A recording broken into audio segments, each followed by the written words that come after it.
Hi అండి. Welcome to Manju vlogs. ఇప్పుడైతే రసం పెడుతున్నాననమాట. పిల్లలైతే స్కూల్ నుంచి వచ్చేసారు. మా బాబుకైతే కొంచెం ఫీవర్‌గా ఉంది. అంటే స్కూల్లోనే వచ్చిందంట లంచ్ పీరియడ్‌లోని. ఇంక రావడమే పడుకున్నాడు. యూనిఫార్మ్ కూడా మార్చుకోలేదు.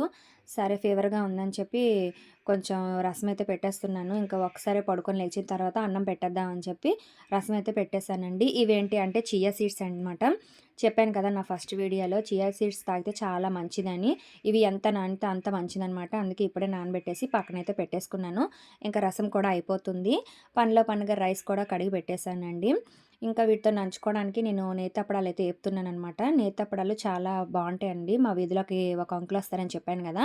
ఆయన అయితే ఇవి తీసుకొస్తారు. ఇవి ఇంకా నువ్వుల అప్పడాలనమాట. ఈ 2 మేము ఎప్పుడు ఖచ్చితంగా తీసుకుంటాము. చాలా అంటే చాలా టేస్టీగా ఉంటాయి. ఇంకా అయి గూడా నేను ఆయిలేసి వేపేస్తున్నాననమాట. పిల్లలు నంచుకొని తింటారని జెప్పి. ఇంక మా బాబయితే పడుకున్నాడు కదా! వాడినైతే లేపి ఇంకా అన్నం అది పెడుతున్నాననమాట. వేడి అన్నంలో వేడి చారేసుకొని తింటే చాలా బావుంటాయి కదా! వాళ్ళ నోరు కూడా కొంచెం చేదుగా ఉన్నట్టుంటది. ఇలా రసమేసి పెడితే మాత్రం పిల్లలు ఇష్టంగా తింటారండి.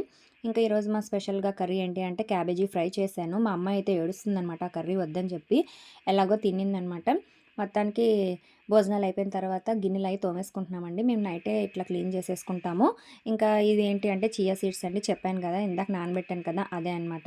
ఇప్పుడు మనం మజ్జిగ ఎలా చేసుకొని తాగుతామో అలాగే సేమ్ అనమాట. ఇందులో కొంచెం పెరుగేసుకొని, సాల్ట్ ఏసుకొని, వాటర్ ఏసుకొని మజ్జిగ ఎలా చేస్తామో అలాగే చేసేసి తాగడమే అనమాట. ఇప్పుడైతే నాది కొంచెం అది చిక్కగా ఉంది కాబట్టి కొంచెం వాటర్ ఏసి పలచగా చేశాననమాట. ఇంకా మేము మా పిల్లలు కూడా తాగామండి పడుకునే ముందు. ఇది తాగితే చాలా మంచిదనమాట. ఏదైనా హెడేక్ ఉన్నా దేనికైనా మంచిగా ఉపయోగపడతాయి చియా సీడ్స్ అనేవి. ఇంకా మన ఛానల్‌ని ఎవరైనా సబ్స్క్రైబ్ చేసుకోకపోతే ప్లీజ్ మా ఛానల్‌ని సబ్స్క్రైబ్ చేసుకొని మా ఛానల్‌ని సపోర్ట్ చేయండి. ప్లీజ్. Thank you.